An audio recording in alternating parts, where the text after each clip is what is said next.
மாணவர்களே, இன்றைய காணொளியூடாக தரம் 5 புலமை பரிசில் பரீட்சை பகுதி 1 வினாத்தாளில் வினவப்படும் நுண்ணறிவு வினாக்களில் நாட்காட்டி சம்பந்தமான சில விடயங்களை கற்க இருக்கிறோம்.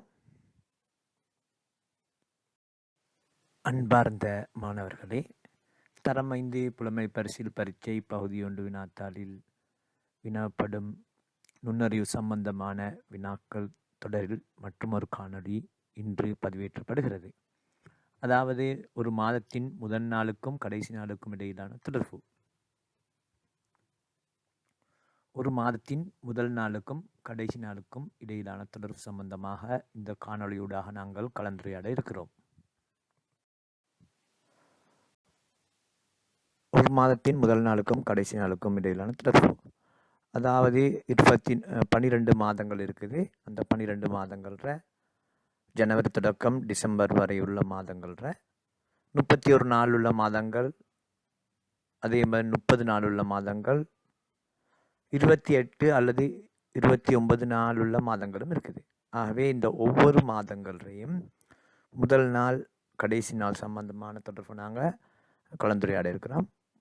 28 நாட்களை கொண்ட மாதம், 28 நாட்களை கொண்ட மாதம் என்றால் அடுத்த 29 நாட்களை கொண்ட மாதம், அடுத்த 30 நாட்களை கொண்ட மாதம், 31 நாட்களை கொண்ட மாதம்.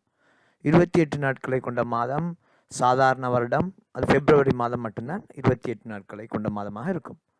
சாதாரண வருடம் பிப்ரவரி மாதம் மாத்திரம்தான் 28 நாட்களை கொண்டதாக இருக்கும்.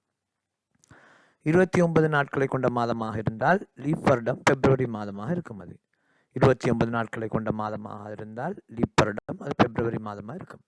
ஆகவே ஜனவரி மாதம் 31 நாள், அதே மாதிரி மார்ச் 31, மே 31, ஜூலை ஆகஸ்ட் 31, அக்டோபர் 31, டிசம்பர் 31.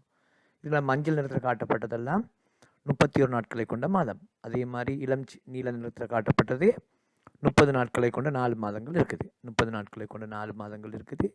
அதே நேரம் பிப்ரவரி மாதம் 29 நாள் அல்லது 28 நாள் இருக்குது. 29 நாள் இருந்தால் அது பிப்ரவரி மாதம் 29 நாள் இருந்தால் அது ஒரு லீப் வருடம் 366 நாட்களை கொண்ட மாதமாக இருக்கும்.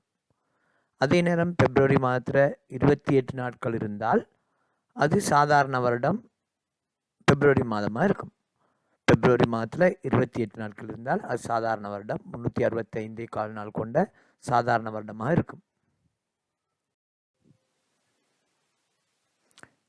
28 நாட்களை கொண்ட மாதம், 28 நாட்களை கொண்ட மாதம் முதலாவது நாளுக்கும் கடைசி நாளுக்கும் இடையிலான தொடர்பு. முதலாவது நாள் ஞாயிற்றுக்கிழமையாக இருந்தால் கடைசி நாள் என்னன்னு பார்ப்போம். முதலாவது நாள் ஞாயிற்றுக்கிழமையாக இருந்தால் கடைசி நாள் சனிக்கிழமையில முடியும். அதாவது கடைசி நாள் சனிக்கிழமை. ஞாயிற்றுக்கிழமையில் ஆரம்பித்தால் அதுக்கு முந்தைய நாள் முடியும். செவ்வாய்க்கிழமையில் ஆரம்பித்தால் அதுக்கு முந்தின நாள் திங்கட்கிழமையில முடியும்.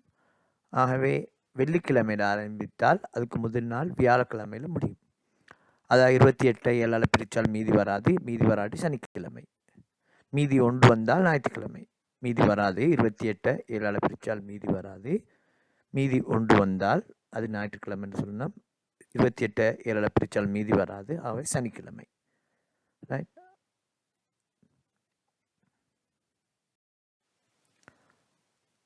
29 நாட்களை கொண்ட மாதம், 29 நாட்களை கொண்ட மாதம், அதாவது 29 நாட்களை கொண்ட மாதம் 2024 பிப்ரவரி மாதத்தை நான் உதாரணத்துக்கு எடுத்துக்கிறேன். அதாவது லீப் வருடத்தில் முதலாவது நாள் பிப்ரவரி மாதத்தில் முதலாவது நாள் வியாழக்கிழமையாக இருந்தால் கடைசி நாளும் வியாழக்கிழமையாக இருக்கும். ரைட். அந்த முதலாம் தேதி வியாழக்கிழமை 5 நாட்களை கொண்டதாக இருக்கும். 5 வியாழக்கிழமைகள் இருக்கும். உதாரணத்துக்கு 1 8 15 22 29, 1 8 15 22 29, 5 நாட்கள் இருக்கும். வியாழக்கிழமைகள் 5 இருக்கும். ஆகவே 29 7ஆல் பிரித்தால் 1 மீதி, 1 மீதி வந்தால் வியாழன், 2 மீதி வந்தால் வெள்ளி. உங்களுக்கு தெரியும், அது நீங்கள் ஏற்கனவே பல முறை படிச்சிருப்பீங்க. ஆகவே முதலாவது நாள் எந்த நாள்ற தொடங்குதோ அதே நாள்ற முடியும். 29 நாட்களை கொண்ட மாதத்தில் முதலாவது நாள் வியாழக்கிழமை, அதே நேரம் கடைசி நாளும் வியாழக்கிழமை. பிப்ரவரி மாதம் லீப் வருடத்தில் உள்ள பிப்ரவரி மாதம். ஆகவே எந்த நாள்ற தொடங்குதோ அதே நாள்ற முடியும்.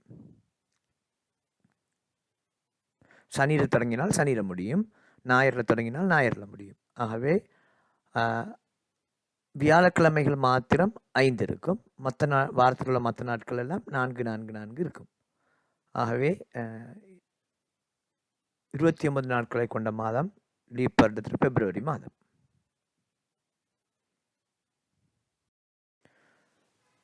முப்பது நாட்களை கொண்ட மாதம் நான் 2026 ஏப்ரல் மாதத்தை உதாரணமாக எடுத்திருக்கிறேன். முதல் நாள் ஒரு புதன்கிழமை, கடைசி நாள் ஒரு வியாழக்கிழமை. ஆகவே எந்த நாள்ற ஆரம்பிக்குதோ அதுக்கு அடுத்த நாள்ற முடியும். புதன் ஆரம்பித்தால் வியாழண்ட முடியும், வியாழண்ட ஆரம்பித்தால் வெள்ளியில முடியும், வெள்ளியில ஆரம்பித்தால் சனியில முடியும்.